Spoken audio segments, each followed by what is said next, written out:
Good morning, everybody, and welcome to the Meta Cafe. Grab your cup of coffee or your tea and sit back and relax. Let's chat about what is going on in the astrological landscape today. And I am also going to start us on a gene keys discussion today about the planet Jupiter and the next set of energies that the giant planet of good growth and expansion is bringing us to for the next several weeks. In fact, I was going to check and see this morning how long this change was going to last because, as you know, Jupiter's in retrograde, so it will last probably through the summer. Indeed, wow, it's going to last through July. And it's really interesting because Jupiter is in this year moving us through a codon ring in our DNA that is called the codon ring of light. And I know some of you are new to me here in the Meta Cafe, and that this might be all like new languaging for you. But I want to have a discussion about this because Jupiter is the planet that is governing our evolution on the planet. And our evolution is, you know, possibly conscious and likely a lot of unconsciousness to it. But when we bring consciousness to our evolution, we are able to direct the pathway that we want to grow in. And that, of course, is about being responsible, and choosing then the path that you want to go down. But there's a responsibility in the choice as well, as we'll see that Jupiter is also creating a pathway for us to do this incorrectly. So we're going to talk a lot about that as the next few days go on. Likely, this is going to be a layered discussion because when we talk about the gene keys, we're talking about a hologram or a holographic model of our being, of our DNA, our very fabric of who we are. And in that, there are the three levels. So remember, in the gene keys, things are organized through a shadow, through the gift, and then through the highest expression, which is called the siddhi. And if you guys aren't sure what I'm talking about, I am working through the some of the information in the Gene Keys book, Unlocking the Higher Purpose Hidden in Your DNA, written by Richard Rudd. It is a fabulous book, but it isn't one that you look how thick, right? This isn't one that you read from cover to cover. Eventually, you may read it from cover to cover, but definitely not in a logical sequence. You don't start at the beginning and go through to the end. It just isn't the way, it's sort of a magical book, if I can get away with saying that, in that it sort of calls you to read or study, or in Richard Rudd's words, contemplate specific gene keys as they pop up in your world. So we are going to be talking more about this in a few minutes. And the gene key, if you have your own gene keys book, or if you have a human design book, the gate or gene key that we will be talking about is number 26. I'm going to show you a quick diagram of where that is. It is on the will center right here. I've circled it in red. I know it's hard to see. This is yesterday's chart that I was using. But right here is gate 26, and it's connecting. It will connect the ego center or the heart center to the spleen, which, as we know, is the center for time, health, intuition, but also fear. So there's a lot wrapped up in Jupiter's transit through this particular gate over the next couple of months. So let's just say a quick good morning to everybody. I see Rebecca. Good morning to you. Linda, she's up and life is good. Linda, I love the letter you sent me this morning. I responded back to you. I'm just thrilled, over the top thrilled for you. Mimi, good morning to you. Diana, good morning. Vanita, good morning. And everyone else out there who may just be listening that I don't see, good morning to all of you. So just a quick reminder, tomorrow I will likely not be on air. I have to go get my stitches in my neck removed, maybe the stitches inside my ear. I don't know if those are dissolvable or if they are needing to be pulled out. Either way, I have that done tomorrow, so I won't likely be on air. And Thursday, of course, is the Ascension and Astrology show. So that comes on at 4 o'clock in the afternoon.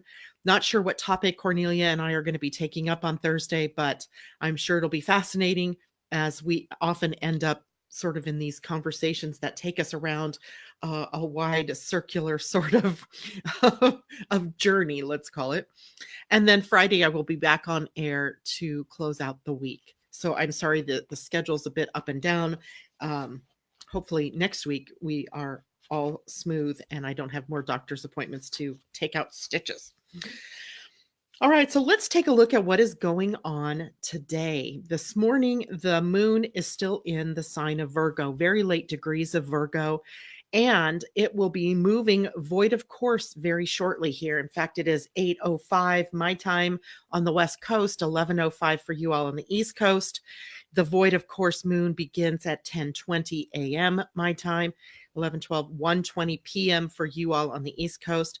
It's a short one. It really only lasts until 11:52 my time, and that would be about 2:52 for you all on the East Coast. So maybe an hour and a half, and then the moon will move into the sign of Libra.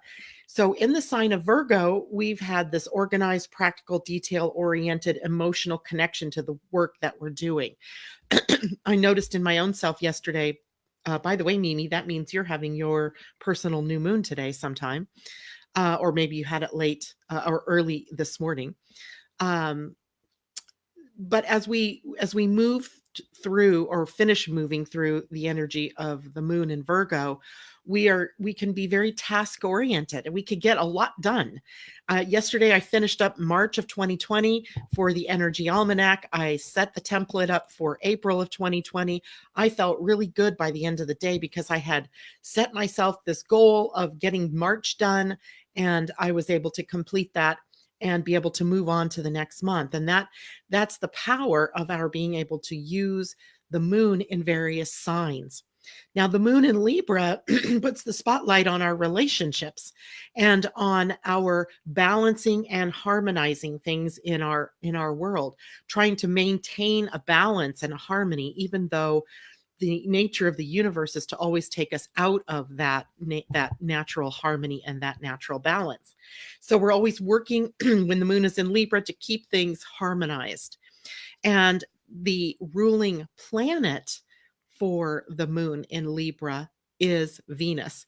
Now, raise your hands or tell me in the chat if you are not understanding what I mean by rulership, because I realize that I use words sometimes that some of you may not understand. And so let me just run it down really quickly. I see a new person out there, Sarah Ravenseye. Good morning. It's good to see you. And I'm sure there are other new people that hear this, later. I broadcast this later in the day on Blog Talk Radio. So for some of you who aren't aware of that, Blog Talk then is cataloging all of my podcasts. They call them podcasts through iTunes and Stitcher and many other podcast outlets. So you can always get to them and download them and listen to them later. But also I put them on YouTube. So if you follow my YouTube channel, you can also watch these videos later on YouTube. So they get out there, they get out and about. So let's talk a little bit about what I mean by rulership. So the moon as a planet, it's not necessarily a planet, but we call it a planet in astrology, has rulership over the sign of Cancer. It just means that they fit together kind of like a hand in glove, right? The energies of the moon match that of the energies of Cancer.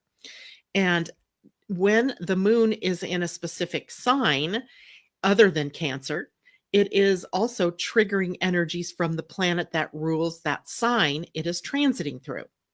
So if you're following me, great. If you're not, let me know. So when the moon is in Libra, the planet that rules Libra is Venus. So we have the moon and Venus either working together or not working together, such as the case may be. Likely today, they're going to be working in a nice fashion because the ruling planet Venus is in a wonderful relationship with the planet Mars today.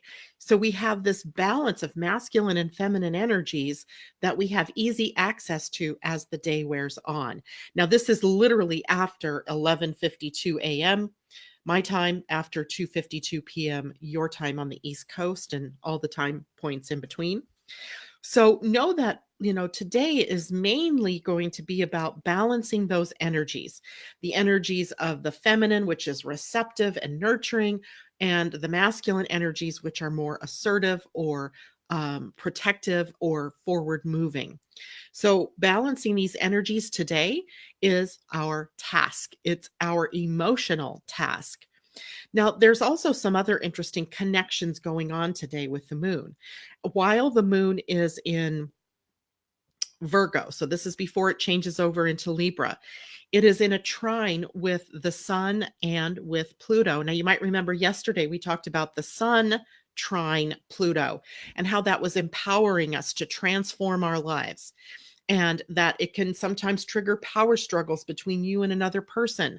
Uh, that's just a part of the sun trining Pluto as we're all moving up in our energies to really hold a place of power, and not power that is usurped from someone else, but our own natural power. And everyone has this, right? It's covered up in various ways and means throughout your life, through conditioning, if you're talking human design lingo, or just from the times in our lives where we've given our power away to another person or to a culture, to a society, to an institution, etc.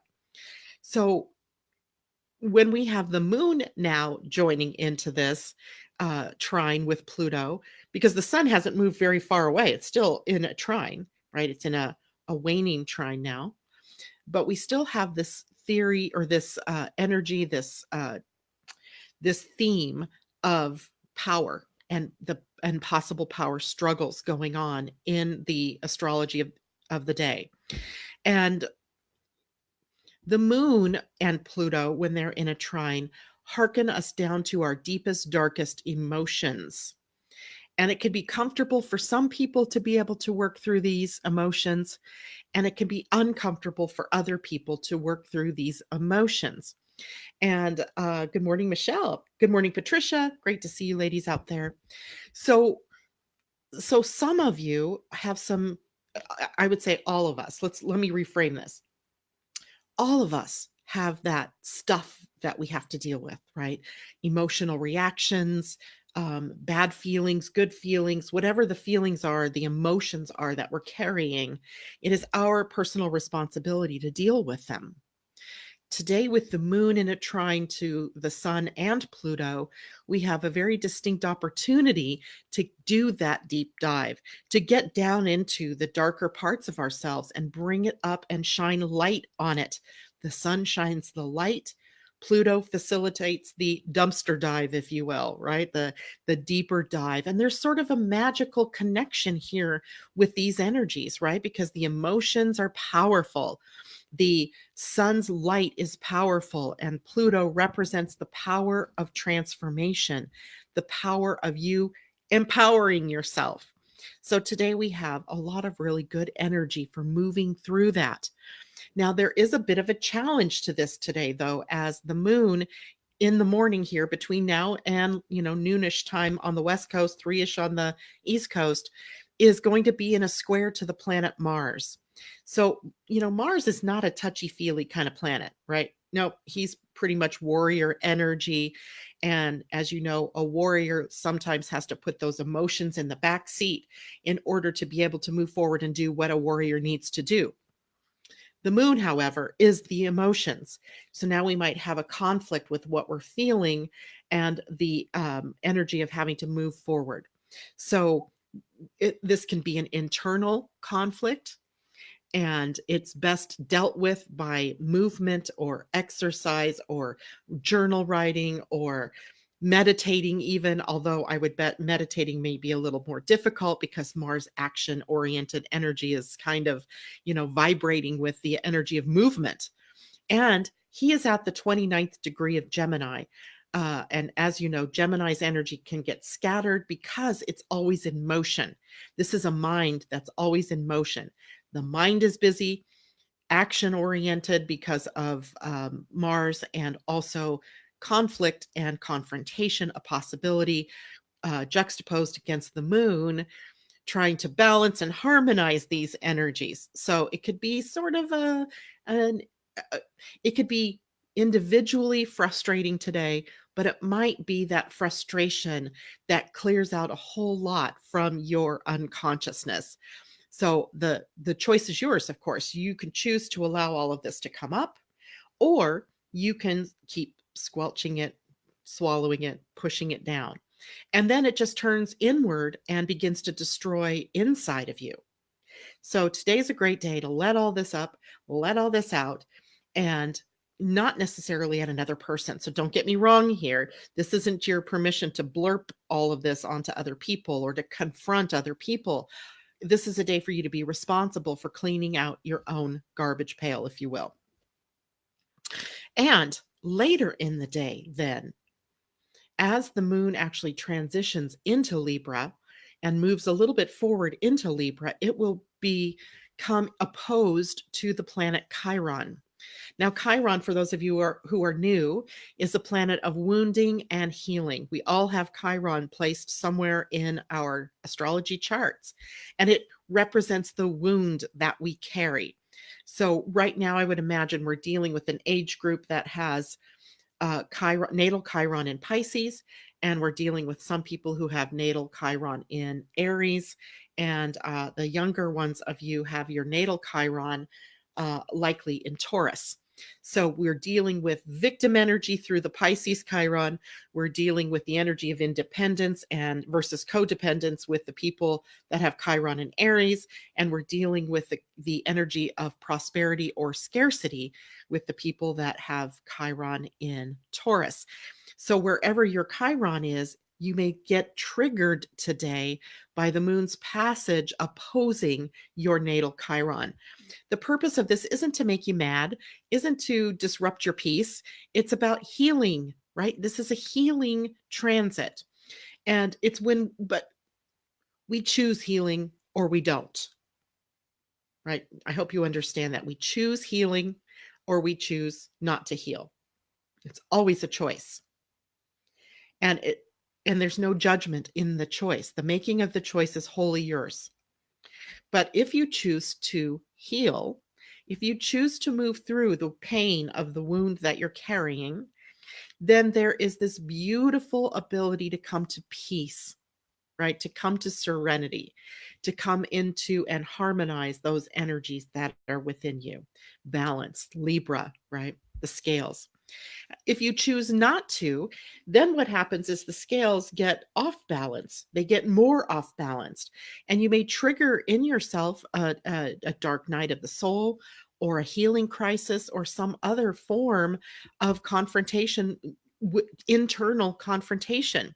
This can also be quite catalytic and cathartic. Right? So there's no bad you if you choose not to heal and you choose to stay in the problem. It's about the level at which how long do you want to go through this process? Do you want to keep going through healing crisis after healing crisis, or do you want to go through a healing now and leave that crisis energy behind you? Now, that doesn't mean, again, that you're never going to have another crisis in your life. It's that we either rise up and meet it, or we push it back and we don't. Our choice again. Choice, isn't it grand? We talk about free will. Here's basically your free will, right? Your free will is in it, the choice you make on how you are going to respond to what shows up in your world, whether it's an irritation, a joyful event, or something that scares you. It is always your choice. All right. So Vanita, Chiron, and Pisces. Yep. Linda says, I'm finally choosing to heal. I love it. Good morning, Debbie Tibbetts, Tumiel. It's good to see you. Sarah Ravens I says that this definitely describes what I've been going through. It describes what all of us have been going through on one level or another. And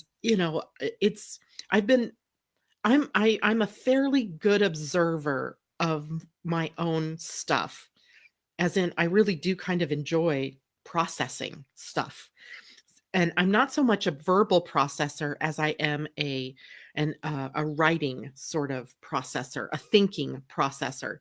So there's many different ways that we can process our shadows or our fears, right? We can talk to one another, we can write in a journal, we can meditate and try, asking for higher self to be bringing us insights and new pathways. We could do exercise or, go for a run, go for a walk. There's any number of ways that we can deal with what is coming on, or how to process what is going through our energies right now. Ultimately, though, it is our responsibility to do the work and to do it in a way that suits us personally. And we all do that differently. So there's no good, bad way to do it. And you may do it one way one day and another way another day. It all is dependent on your personal choices, how you deal with this. But deal with it, you must, right? So many people right now are, there's so many things, and a lot of them aren't necessarily personal, right? Those outer planets, Jupiter, Saturn, and Pluto, all turned retrograde last month. And they are the more collective planets, they represent the collective energy. So a lot of the internal processing right now for us is around the energies in the collective, what we're seeing in our outer world, and then our response to them. And I think sometimes, at least here in the US, and I know a lot of you are listening from other countries, so I can only speak to the information that I have coming through our country. Our outer world is crazy. I mean, there are insane people doing insane things and saying insane things in this country. And we take that in, right? And so whatever is going on in your own countries, you're also it represents your outer world, and you're taking that in. And then it triggers you personally in a unique way, right? What triggers me isn't necessarily going to trigger you, and what triggers you isn't necessarily going to trigger me, because we all have our own filters that we are viewing the world through. And it is when you are triggered by something that you know that you have something personally to work with, or to work through, or to work on within yourself. If there's all this stuff going on out there in the field and you aren't triggered by it, it isn't your issue. But if you get triggered by something out there, whether it's something, somebody says, or something someone does, or a tragic accident, a shooting, if you're in this country, it seems like we're always dealing with that. Um, and you're triggered by it, then it is something you have to work within yourself, whether it's about judgment on what's happening, whether it's a fear, whether it is an experience you personally had that the outer world is mirroring to you. It is something that you must deal with. All right. Okay. Any questions about any of that so far? Sarah has Chiron in Leo. Chiron in Leo. Are you sure? How old are you, Sarah?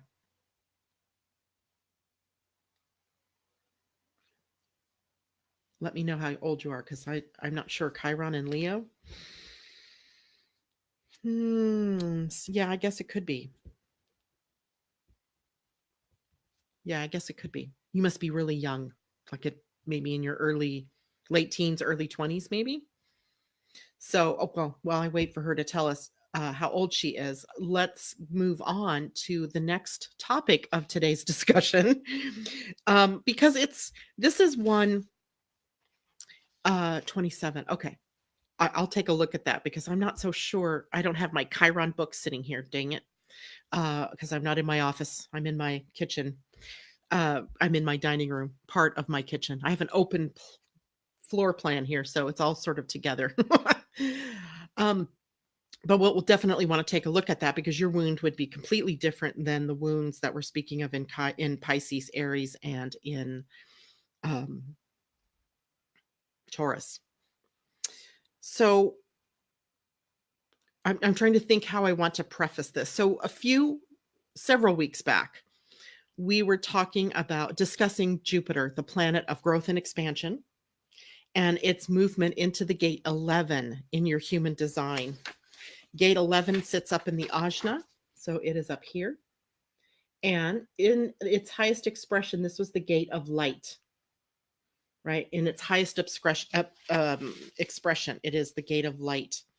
And it comes from obscurity into, what was that gift in gate 11? It is the gift of idealism. So it moves from the lowest level of, in the shadow, it is the shadow of light. And then it moves into idealism in the gift, and then light in the highest expression, or the siddhi.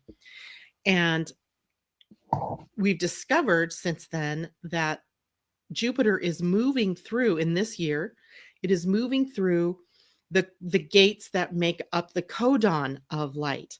When we talk about codons, we are talking about your DNA.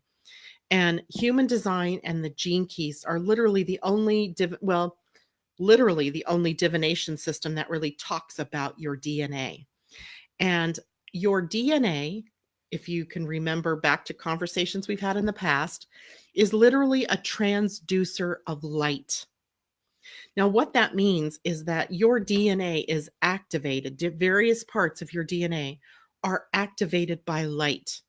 So the more, and it's, for example, we have a very physiological example of light triggering something in your body when we talk about the sun, and the sun, its ultraviolet rays creating vitamin D in your body, right? So that's a very physiological expression of the good that light does, right? What it does in your body and how it affects you.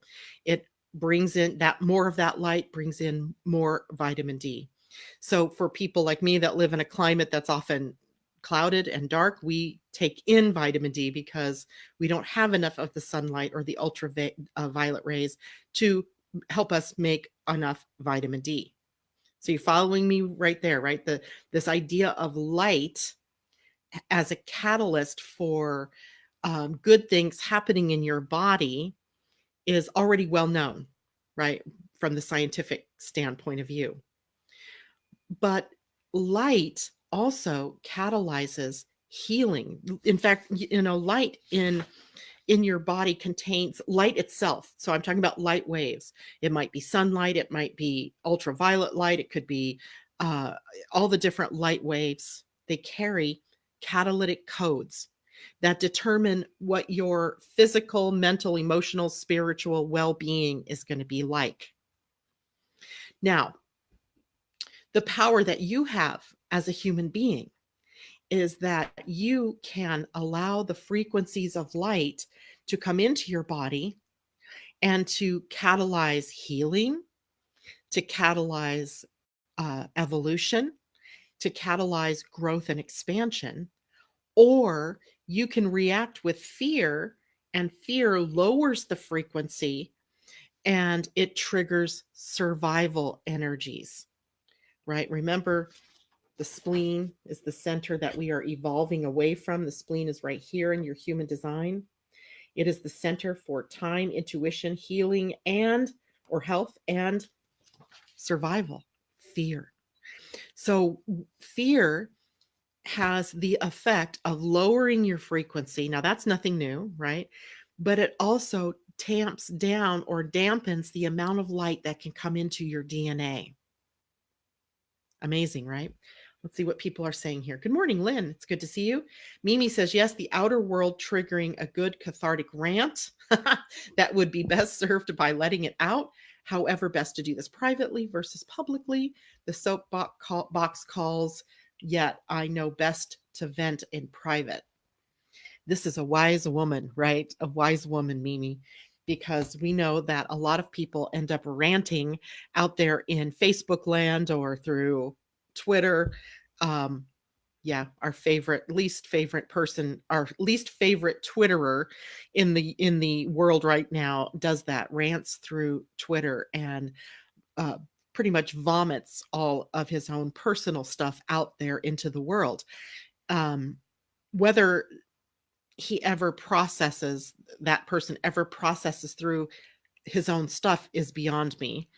But it's our job to literally process through our stuff.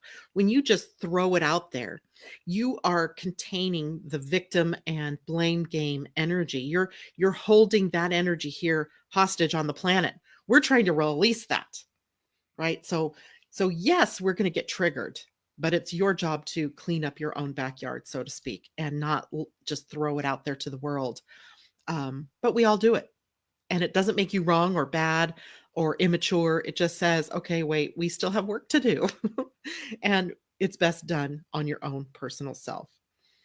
Okay, so let's go back now to our discussion here. So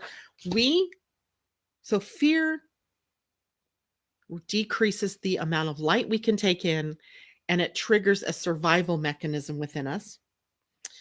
And love increases the amount of light frequency that can move into us, into our DNA, and that triggers thriving.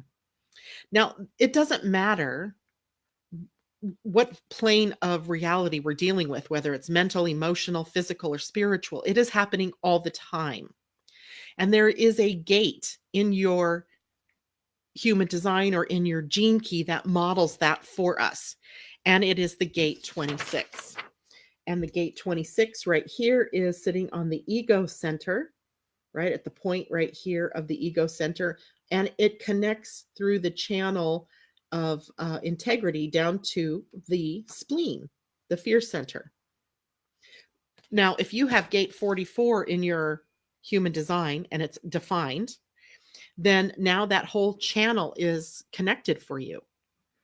And so, for example, if you were born in 1961 and maybe into 62 and maybe late 60, your Neptune is sitting at gate 44. Your spiritual job now becomes about transmitting more and more light, transducing, more and more light.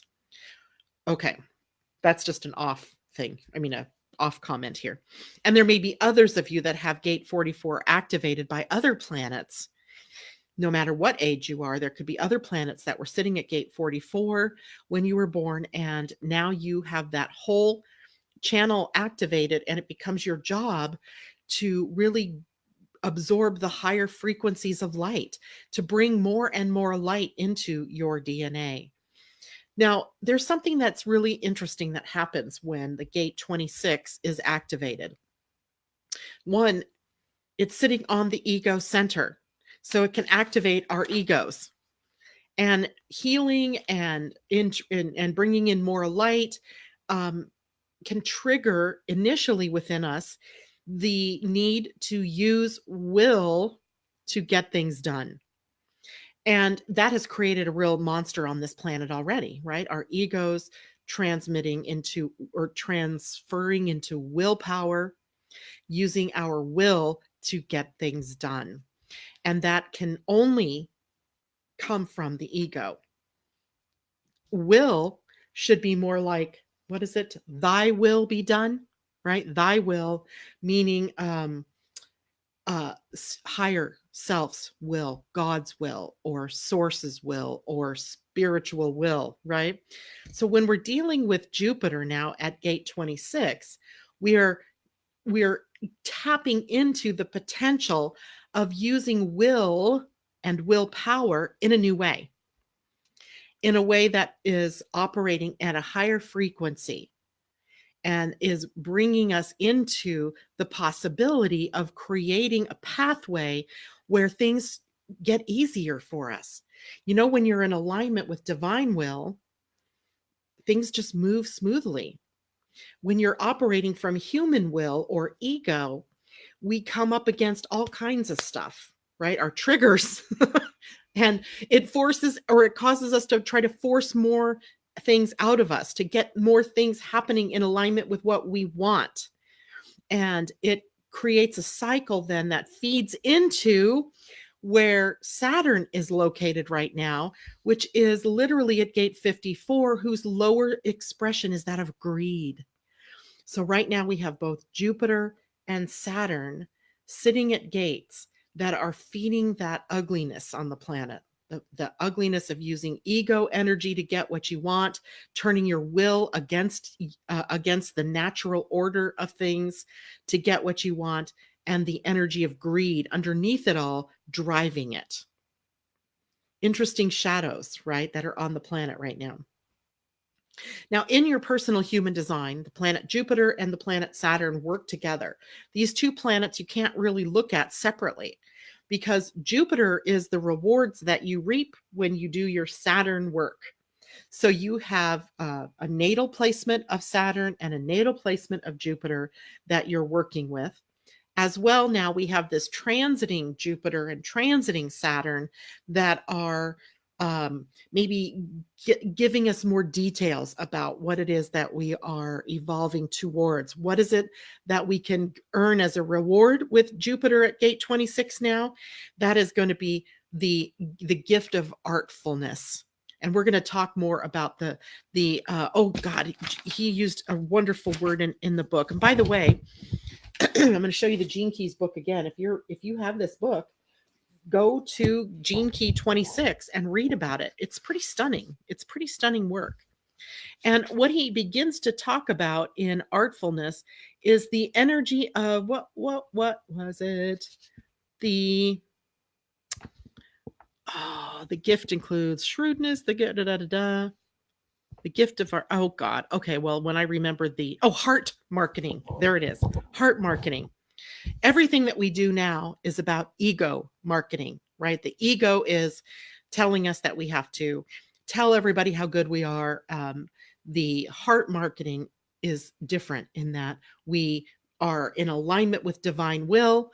And in that case, the light just shines out of us, right? The more light that comes in, transduction is the process of taking something in and then letting it go back out. So when your DNA is a transducer of light, it is taking in light and then it is transducing that and sending it back out. So you become a body of light. Does that make sense to everybody? Good morning, Colleen. She says late, but better than not at all. Yes, indeed. Sarah says my root and my spleen are the only defined areas of my human design. I'm a projector. I struggle a lot with going back to surrealistic mannerisms. So the root and the spleen. Do you know what channel it is that's connecting the two? Right? It can be the channel 3254, 2838, and 1858. My guess is it's going to be 2838, which is the gate of fight and the gate of struggle. And knowing that you're 27 years old, I have two sons right around that age, and that's the channel that they have defined.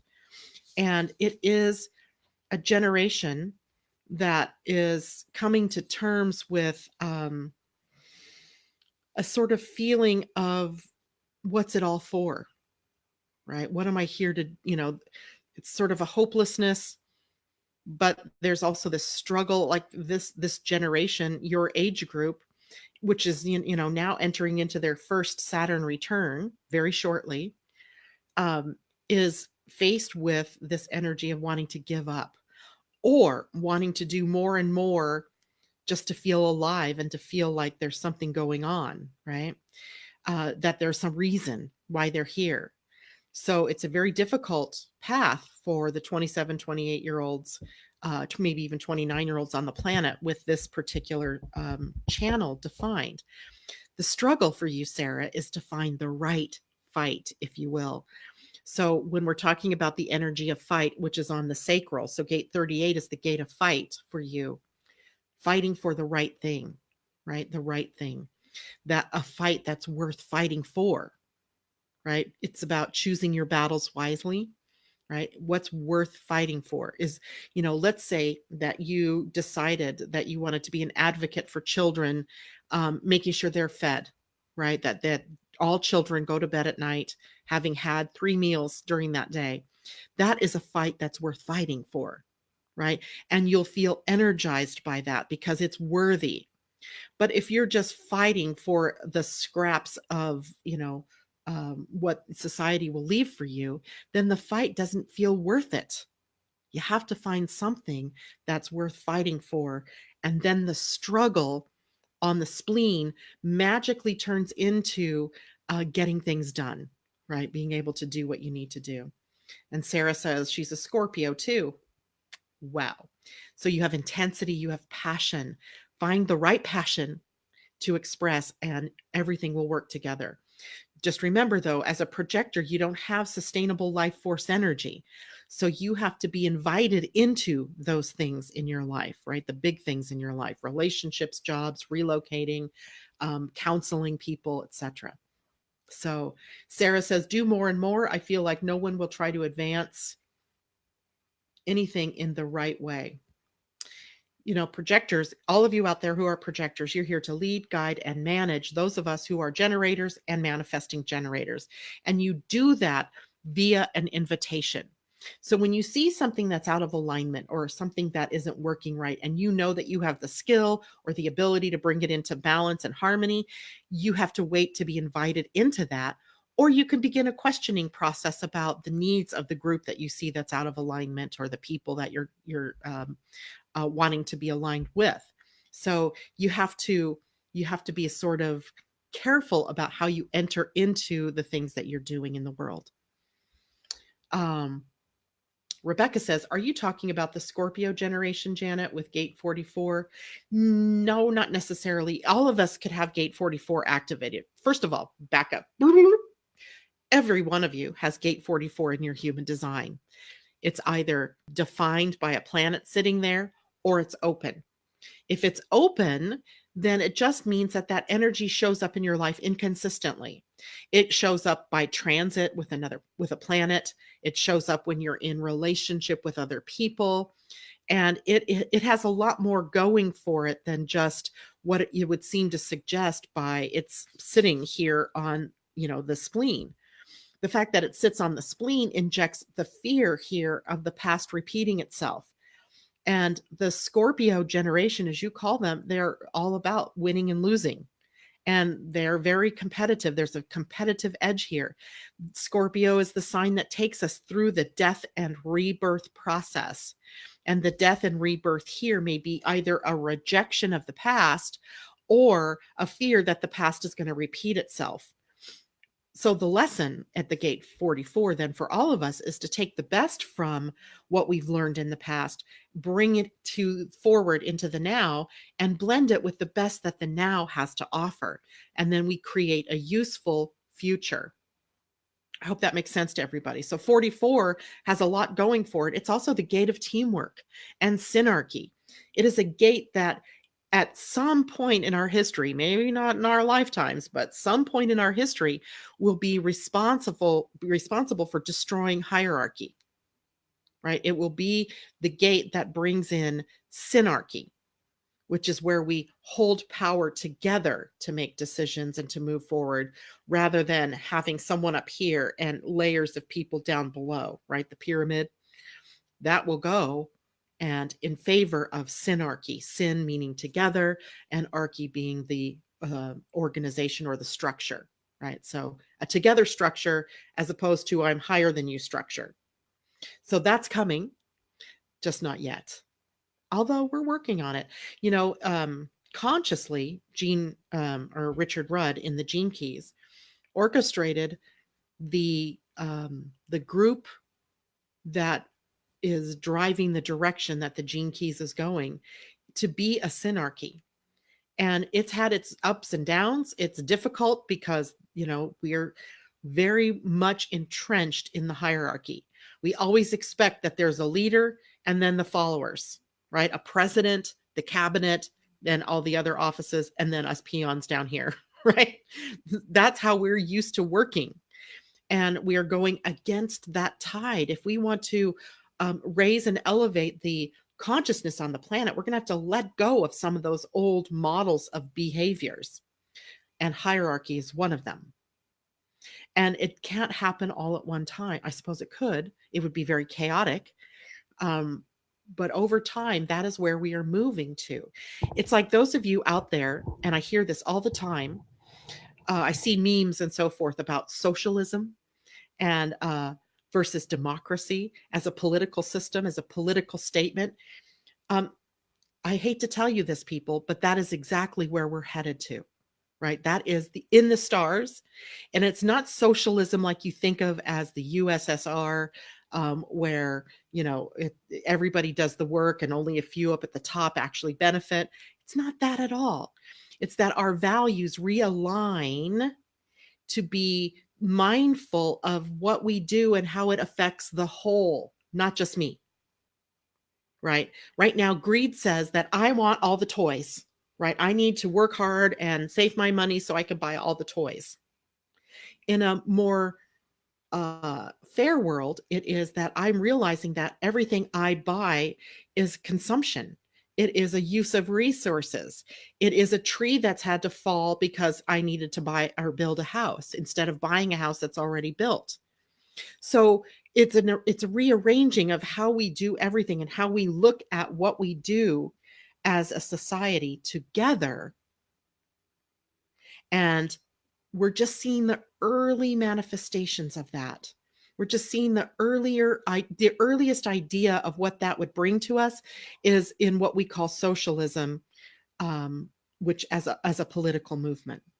The ideal itself was about bringing fairness. It didn't work out that way, right? It didn't work out that way at all. But eventually, we will evolve and mature to a point where every move that we make as an individual is tied into the effect that it has on the whole. We won't be separate from that. It doesn't mean we won't have our own individual identity. It doesn't mean that we won't have our own individuality. But it does mean that what I do, I understand has impact on everyone. And I consider that then before I do anything. It's like, I don't know if you guys have heard this, but I think it is Bolivia and Ecuador, for sure Ecuador, passed laws. This was in 2015, 2016, maybe, that said that before they could legislate to do anything, like building a forest or tearing down a forest or making more farmland or manufacturing a product or using the river waters for anything, they would have to consider the impact on Mother Earth first, that she had a voice in all of this. She was represented in their government by the indigenous people, the people that lived in harmony with nature. So they consciously selected to inform their government of the impact of the whole before they took steps as a group or made legislation that destroyed a forest or something like that. It was fascinating. And it is also a harbinger of things to come, right? Where it's not just, about capitalism or consumerism. It's about, hey, we live together here on this planet in this country of Ecuador. And now we're going to say that before we do anything, we're going to consider the impact on the planet, the indigenous people, and the total of the population. We're going to make our decisions from a different place, not money, but health. Is this healthy? It was fascinating. Rebecca says, beautifully said. I'm feeling all of this, taking everyone as part of ourselves. Oh, okay. Makes sense. Thank you. Yep. So, there's lots of territory we're traversing here in our evolution of consciousness. And to try to keep it in terms of that are politicized isn't right? That there's no political movement out there that truly represents the place that we're moving to. But we are definitely moving to a society or to a culture or to a planet that needs to be more concerned about the whole and what the parts do that affects the whole than it is that we're going to continue down this capitalist consumerism sort of pathway. And right now we're in it's in its dying gasps. Everything that, tariffs and all of these things that, about things that are these protectionist sort of things that are going on out there right now, at least here in the US. I wonder if other countries are experiencing this right now, are a symptom of the fingernail holding on to the very last vestiges of that greed, of that hierarchy, of that um, using and abusing of others to someone's personal benefit. And it's not comfortable when a big paradigm begins to crash down around you. We're going to see more of that as we move into 2020. And I've been spending a lot of time this week, kind of immersed in 2020. Sometimes it's hard for me to come back to 2019 because I'm thinking, oh, wait, that hasn't happened yet. But there's a lot going on next year that is craziness and is going to be, it'll be interesting to see what the knee-jerk reactions of society, of governments are to the energies that we're going to be experiencing. So anyway, so 8:50. Wow. I don't even know where I was. I was talking about Jupiter and Saturn because Jupiter and Saturn hold hands together in your human design to create a pathway of learning and reward. The carrot and the stick, but without the beating that the that the stick can give you. Although Saturn, when you don't learn the lesson, is not always very kind and gentle about letting you know where you've messed up, right? So, oh, Jupiter and Saturn in your human design chart, like I said, work together to bring you that reward after learning your lessons. And right now, we as a culture, as a people, as humanity, are learning huge lessons about how ego and greed are playing into what's going on the planet. And as we elevate, right, the gate 54, where Saturn is, ends up in ascension, and the gate 26 ends up in invisibility. That's going to be an interesting conversation. So we'll take up the gift and we'll take up the Siddhi of gate 26 in subsequent days. We might try to do that on Friday, Friday the 17th. Yeah, that's a fairly mild day. So we can take up the subject of the gift and the gate 26 on Friday. And if any of you formulate any questions about this, or in looking at your own human design chart, have questions about how it plays out in your chart, bring those questions to the broadcast on Friday morning. You can even email them ahead of time if you want to. Let me put up my email address, my preferred email address, although you can get a hold of me at many email addresses or through Messenger. There you go. That is livingastrology111 at gmail.com. So having taken a look at your own human design, if you have questions about it, let me know that before the show on Friday if you can, or during the show is fine too. And we will talk about that. In the meantime, I hope you all have a fabulous day. Enjoy the energies of Libra. Bring things into balance and harmony.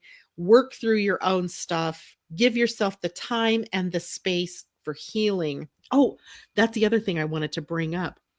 In the last several weeks, there's been so much going on with people dying, people, finding out they have cancer, people finding out they have other health challenges, brain tumors. Oh my gosh, I could go on, right? It's a litany of health issues that people are experiencing right now, or literally, dying from.